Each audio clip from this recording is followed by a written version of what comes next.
प्रकृति में संवर्धक संरक्षण शक्ति। आंधी आई, तूफान आया, बारिश आई, अकाल आया, तो कभी कभी ऐसे महापुरुषों के द्वारा समाज को सहयोग मिल जाता है। ऐसे कभी कोई ऐसे सात्विक कवि भी ये जप तप करते तो उनके द्वारा भी चमत्कारिक शक्तियों का प्रदर्शन हो जाता है, जैसे तानसेन आदि। अकाल पड़ा था, किसी ने कुछ डोनेशन किया, किसी ने कुछ, तानसेन ने कुछ देना चाह, राजा ने कहा ग्वालियर नरेश ने मैं ये नहीं लूंगा, तुम तो वर्षा हो जाए ऐसा गीत गाओ। तो समर्थ गुरु के शिष्य थे और वर्षा हो गई। गीत गाया तो सुपर साला वहां अकबर का था और उन्होंने जाके तानसेन के गीत की सराहना की। तो ग्वालियर नरेश से तानसेन को अकबर ने अपने पास रख लिया। तो ये सारी शक्तियों के बीज आपके अंदर छुपे हैं, जिसका मैं वर्णन किया। माताएं, बहनें, बेटियां, तुम्हारे अंदर ये खूब खजाना भरा है।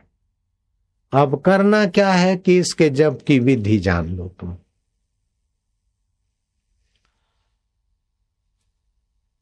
ये जप 4 प्रकार से होता है। मैं बोला, आपने बोला, सबने सुना। इसको बोलते वैखरी उच्चारण। हरि ओम, ओम ओम, राम राम, शिव शिव। ये वैखरी उच्चारण, इससे पाप नाशिनी ऊर्जा पैदा होती। हरि ओम, इससे कार्य साफल्य शक्ति का विकास होता है। और हमने उच्चारण लंबा किया, ओ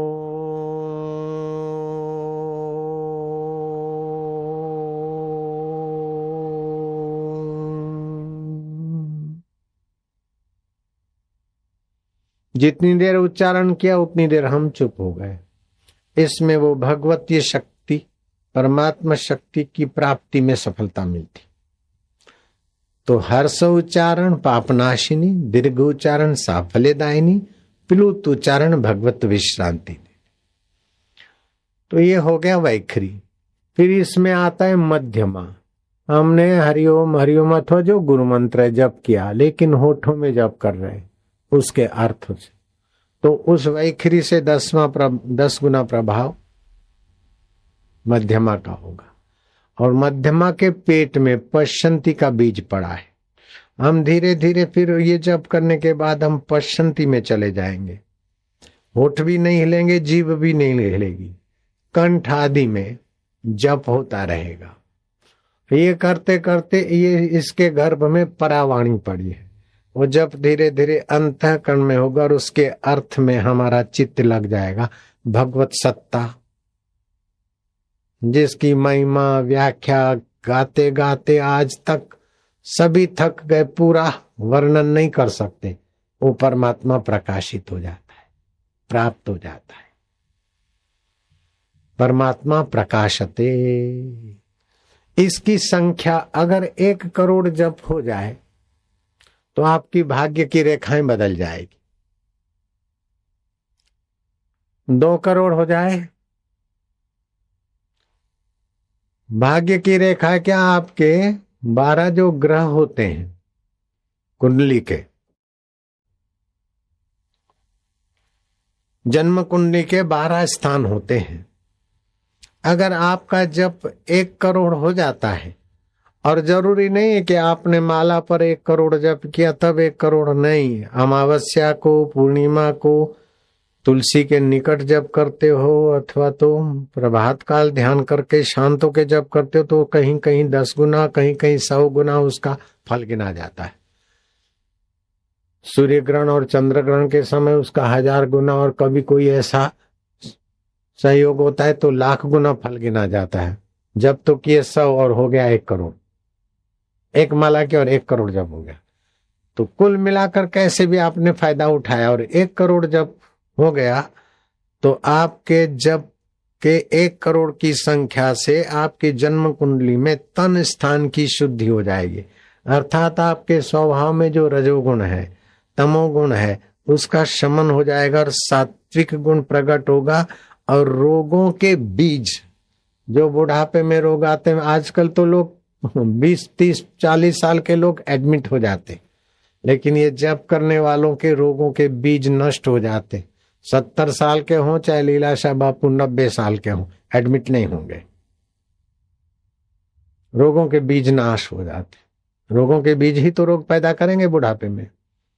तो 1 करोड़ जप, फिर वो 1 करोड़ जप चाहे 100 जप से हुआ, चाहे 10,000 जप से हुआ, चाहे 25,000 जप से हुआ, 1 करोड़ जप की संख्या से ये मूड़ी आपकी प्राप्त हो जाती, तन स्थान शुद्ध हो जाता है, रजतमा नाश होता है, सत्वगुण की वृद्धि हो जाती है। और इसकी पहचान ये है कि स्वप्न में आपको भगवान का, देवताओं का, संतों का, गुरुओं का दर्शन होने लगे तो समझ लेना कि 1 करोड़ जप की संख्या भगवान ने मान ली है। आप जिनको ऐसे दर्शन होते हाथ ऊपर करो। लो, करोड़ जप के धनी तो इतने सारे लोग बैठे हैं। लो, अगर ये जप दुगने हो जाए तो आपका जन्म कुंडली का दूसरा स्थान, जिसको धन स्थान बोलते हैं, कुटुंब स्थान शुद्ध हो जाएगा। धन की प्राप्ति के लिए आपको हापाधापी नहीं करनी पड़ेगी। जैसे आप अपनी छाया पाने के लिए आपादापी नहीं करते, आपके पीछे पीछे आपकी छाया जाती है, ऐसे ही आप जहां भी जाएंगे रोजी रोटी, खाना पीना, मैं कई जगह पर सब कुछ फेंक देता था फिर भी आ जाता था, मुझे ये पता भी नहीं था, लेकिन अंदर से भाव आते थे तो फेंक देता था। सोचा मैं न कहीं जाऊंगा, यहीं बैठ के खाऊंगा, तो वहीं खाना आ जाता। तो ये 2 करोड़ जब की सिद्धि होने पर ये योग्यता सच्चिदानंद परमात्मा की हमारे अंतःकरण में, हमारे जीवन में विकसित होती है। मिथ्या शरीर में भी सत्य स्वरूप जो परमात्मा है उसका प्रभाव 2 करोड़ जप से ऐसे ढंग से विकसित होता है।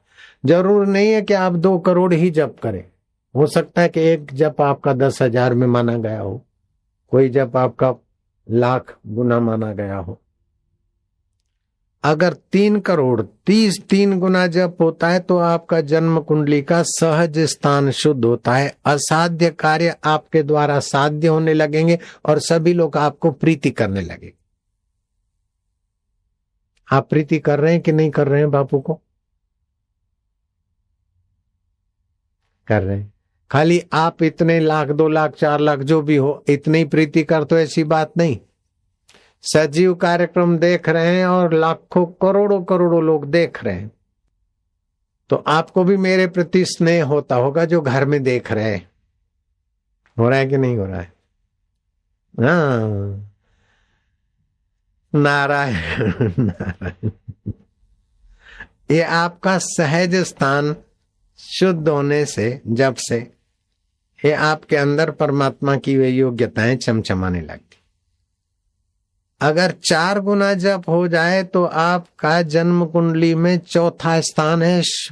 जो ज्योतिषी हैं वे ये भाषा समझते होंगे, जन्म कुंडली का चौथा स्थान, उसको सुख स्थान बोलते हैं। उसकी शुद्धि होने से शरीर और मन के आघात आपके ऊपर कम लगेंगे। मान के, अपमान के, निंदा के, साजिश के, कोई भी कुछ करे आपको इतना आघात नहीं लगेगा, और प्रकृति आप पर वार करने वाले को घुमा फिरा कर दे कर देगी।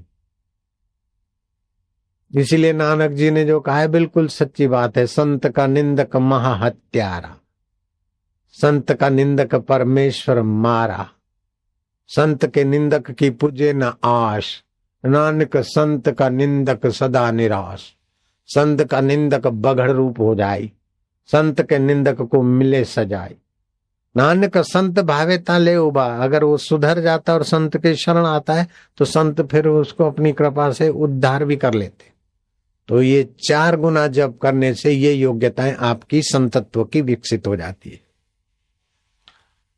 आघात आपको नहीं लगेंगे, आपको आघात लगाने वाले को ही लौटकर किसी प्रकार से प्रकृति का प्रकोप मिल जाता है। ऐसे तो कईयों के जीवन में मैंने देखा, जिन्होंने संतों के लिए कुप्रचार किया या सताया या संत के देवी कार्य में बाधा डाली, उनको फिर खूब दुख सहना पड़ा, मुसीबतें झेलनी पड़ी। और जो संत के देवी कार्य में लगे उनको खूब सहयोग मिला और उनकी बिगड़ी बाजियां जीत लिए और उनके बुझे दिए जग गए और उनके सूखे बाग लहराने लगे। ऐसे तो यहाँ भी हजारों लाखों लोग होंगे जिन्होंने दीक्षा लिया और देवी कार्य में थोड़ा भी सहयोग किया है तन मन धन आदि से, उनको लाभ हुआ है तो हाथ ऊपर करो, लो गिन लो कितने हजार हैं, कितने लाख हैं। अगर 5 गुना जप हो जाए तो पुत्र स्थान शुद्ध हो जाता है, विद्या स्थान शुद्ध हो जाता है। अर्थात आप ज्यादा पढ़े लिखे नहीं है, फिर भी आपकी वाणी और विद्वता ऐसी होगी कि बड़े बड़े विद्वान नतमस्तक हो जाएंगे। ये भी आप देख रहे हैं यहाँ। हम ज्यादा पढ़े लिखे नहीं है, आपको पता ही है, और बड़े बड़े विद्वान आप लोग बैठे हैं और आप हृदय पूर्वक नतमस्तक भी हो जाते। ये भगवान की सच्चिदानंद की वो इतने जप करने से वो शक्ति आपके अंदर विकसित हो सकती। अपुत्रवान को आप पुत्र दे सकते। सूरत की शिविर में, अहमदाबाद की शिविर में 3 बार कोई आते हैं और डॉक्टर बोलते संतान नहीं होगी, किसी कीमत में नहीं होगी। उनके यहाँ 3-3 संतानें खेल रही है। ये कई लोगों के जीवन में हमने देखा होगा। ये ईश्वर की शक्ति वहां अपना अद्भुत कार्य दिखा देती है। अगर 6 गुना जप हो गया तो आपका शत्रु स्थान शुद्ध हो जाता है। जन्म कुंडली का आपसे कोई शत्रुता करेगा तो आपको तकलीफ नहीं पड़ेगी, जो शत्रुता करेगा उसी को लौट कर जाएगा। आपसे जो द्वेष करेगा, आपकी जो निंदा करेगा, आपकी जो बुराई सोचेगा करेगा, उसका ऐसी मति गति प्रकृति कर देगी कि उसको ही मुसीबत में कहराना पड़ेगा। आप सदा मौज में रहेंगे। इसीलिए किसी की सत्यानाश करनी हो तो उसको संत की निंदा सुना दो, अपने आप सत्यानाश हो जाएगी। और किसी का बेड़ा पार करना हो तो संत के सत्संग में और संत के देवी कार्य में लगा दो, अपने आप उज्जवल भविष्य हो जाए।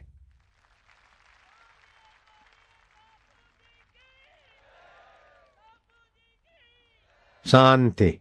अगर 7 गुना जप होता है तो जन्म कुंडली का आपका स्त्री स्थान शुद्ध हो जाता है। अर्थात शादी विवाह आपका या दूसरे का नहीं भी होता है, दंपति सुख नहीं है, तो आपके शरण में आने से आप जो भी उनको कह देंगे वो करेंगे तो उनका दंपति सुख शुरू हो जाएगा। 8वां, अगर 8 गुना जप होता है तो आपका मृत्यु स्थान शुद्ध हो जाता है। अर्थात आपकी अकाल मृत्यु नहीं होगी। जो जहाज गिरने वाला है, जो गाड़ी एक्सीडेंट में जाने वाली है, अथवा जहां कोई दुर्घटना घटने वाली है, अगर आपके इतने जप पर आप बैठते हैं तो कोई न कोई निमित्त से वो सुरक्षित हो जाएगी और आपके पुण्य प्रताप से और यात्रियों का भी मंगल हो जाएगा, भला हो जाएगा। ये बात रामायणकार की दृष्टि से भी मिलती है। जहां सुमति वहां संपत्ति ना आना। भगवान नाम आप सुमरण करते और दुष्ट प्रवृत्ति से बचते तो आपकी मति सुमति हो जाती है। वहां अनेक प्रकार की दैविक संपत्तियां आपकी सुरक्षा करती, तो आपके आसपास वालों को भी फायदा हो जाता है। जहां सुमति वहां संपत्ति नाना, जहां कुमति वहां दुख निधाना। जहां कुकर्म करते, दूसरे की श्रद्धा तोड़ते अथवा और कुछ कुकर्म गहरा करते, और जरूरी नहीं है कि किसी ने श्रद्धा तोड़ा आज और उसको आज ही फल मिले, आज मिले, महीने के बाद मिले, 10 साल के बाद मिले। हरे कर्म के विधान में तो ऐसा है कि 50 साल के बाद मिले, दूसरे जन्म में मिले। तो जहां सुमति वहां उस परमात्मा देव की संपत्ति रक्षा करती। अगर 10 करोड़ जप हो जाता है तो इष्ट देवता आपके सामने प्रकट हो जाएगा। शैव मंत्र करते हैं तो रुद्राक्ष माला से जप करो, इष्ट देव प्रकट हो जाएगा। वैष्णव मंत्र जप करते तो तुलसी की माला से जप करो। देवी का मंत्र करते तो सफटिक माला से जप करो। नीच कर्मों का त्याग करो। 10 करोड़ जप हो जाता है तो वो देवता प्रकट हो जाएगा। जैसे समर्थ रामदास के सामने सीताराम प्रकट हो गए, तुकाराम के आगे विठल और रुकोबा प्रकट हो गए, मोरिया बाबा के आगे गणपति जी प्रकट हो जाते। ऐसा हो जाता है। अगर 11 करोड़ जप हो जाए तो आय स्थान शुद्ध हो जाता है। अर्थात भूमि और वस्तु जिसमें भी आपका दृष्टि पड़ी, स्पर्श हुआ, वो सब शुद्ध हो जाता है। अब 12 करोड़ जप हो जाए तो व्यय स्थान शुद्ध हो जाता है, अनितिमय व्यय बंद हो जाएगा, रजतम पूर्ण नाश हो जाएगा, स्वप्न या प्रत्यक्ष गुरु कृपा और कृत्यता का पूर्णता का अनुभव आपके साथ एक हो जाएगा। यह है मंत्र जगत की साधना से प्राप्त सिद्धि का मार्ग। मंत्र जाप में 4 बातें जितनी अधिक होगी उतना जापक को अधिक फायदा होगा। एक तो जापक की श्रद्धा, दूसरी तत्परता, तीसरा संयम और चौथी एकाग्रता। ये 4 चीजें जितनी ज्यादा होगी उतना शीघ्र लाभ होगा। फिर जरूरी नहीं कि आपका 10 करोड़ ही हो, 5 करोड़ हो, 15 करोड़ हो। ये चीजें जितनी तीव्र है वो थोड़े से जब से भी उतनी ऊंचाई को आप पा लेते। अगर ये चीजें नहीं और संख्या इतनी हो गई तो इस लाभ में आपको ज्यादा इंतजार भी करना पड़े, लेकिन किया हुआ जब व्यर्थ नहीं जाता है। तो प्राप्ति तो भगवान की ही होती है और भगवत सत्ता की कृपा की ही प्राप्ति होती है, बाकी सब प्रतीति होती है। इन लाभों को यहाँ तो हमें प्राप्त हुआ, लेकिन मरने के बाद भी आध्यात्मिक लाभ मेरा साथ नहीं छोड़ेंगे। और यहाँ धन में कितना भी कमा लूं, कुर्सी कितनी भी पालूं, बावाई कितनी भी पालूं, साथ देंगे नहीं। तो जगत की तो प्रतीति होती है और परमात्मा के तरफ से मिलता है वो प्राप्ति हो जाती है, क्योंकि शाश्वत के तरफ शाश्वत मिलता है, नश्वर के तरफ से नश्वर ही प्रतीत होता है, मिथ्या के तरफ से मिथ्या मिलता है और सत्य के तरफ से अपने स्वभाव के अनुकूल मिलता है। अपने जीवन की शाम हो जाए उसके पहले जीवन दाता में आराम पाना चाहिए। और जीवन दाता में आराम पाने के लिए मैं एक युक्ति बता दूं। आप रात को सोएं तो पैर वैर धोकर पैर पहुंचकर सोएं। सोने के पहले थोड़ा भगवान का चिंतन करें, जप करें, फिर सीधे लेट जाएं और श्वास अंदर जाए तो ओम, बाहर आए तो गिनती। ऐसे करते करते इस ओमकार में विश्रांति पाते जाएं। इससे भगवान का विश्रांति योग आपका जल्दी खुलेगा। योग निद्रा में अगर आपका प्रवेश हो जाता है तो फिर तो कहना ही क्या।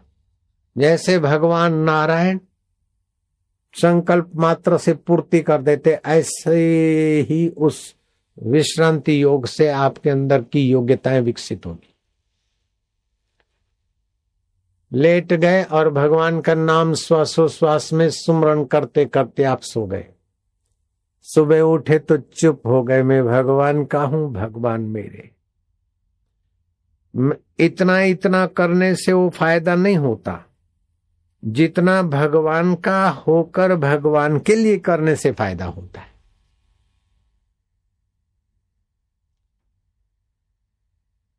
कई माताएं बहनों के जीवन में होता है कि हम तो संसारी है, मैंने तो ये गलतियां की, मैंने ये पाप किया, मैं ये दुख भोग रही हूं, मेरे पाप का फल है। दुख आना बड़ी बात नहीं, सुख आना बड़ी बात नहीं है, ये तो प्रकृति में है। लेकिन मैं पापी हूं, मैं धर्मात्मा हूं, मैं बुरा हूं, मैं भला हूं, इस झंझट में पड़ो ही मत। ये तो प्रकृति में है, मिथ्या में है, और मैं सत्य स्वरूप रब का हूं और रब मेरे हैं। माताएं बहुत लाभ होगा, देवियां जल्दी कल्याण होगा और पाप बाप से माफी हो जाएगी। पाप से, चिंताओं से, मुसीबत से माफी हो जाएगी। क्या करे, मेरे कर्म का फल है इसीलिए बेटा ऐसा है, क्या करे, मेरे गलतियों का फल भुगत रही हूं, क्या करूं, मन मेरा लगता ही नहीं। मन लगे चाहे न लगे, बाहर में जाओ। बेटा कहना माने चाहे न माने, हरी इच्छा। मैं भगवान की हूं, भगवान मेरा है, संसार स्वप्न है, जिसको दिखता है वो मेरा रब अपना है। कोई मित्र आया तो खुश हो गए, शत्रु गए आया तो दुखी हो गए, तो हम कितने पराधीन हो गए। जो सदा शाश्वत है उसका तो आदर नहीं करते, और कुछ चीज मिली तो खुश हो गए, कुछ बिछड़ी तो दुखी हो गए। इस सुख दुख में हम अपने रब का और अपने जीवन का अनादर क्यों करें भैया। कोई आता है तो वाह वाह, आए उसको एक सलाम, जाता है उसको 100 सलाम, ठीक है समय बचेगा। कभी नहीं आता है तो 1000 सलाम, वाह वाह, अपने रब में बैठेंगे। ऐसा कभी न सोचना कि बापूजी प्रसिद्ध हुए तो मैं प्रसिद्ध हो जाऊं। ये झंझट मोल मत लेना, मेरे को ऐसा मिल जाए, ऐसा हो जाए, ऐसा हो जाए, नहीं। जो मिला मिलाया है उसमें विश्रांति पाने लग जाओ।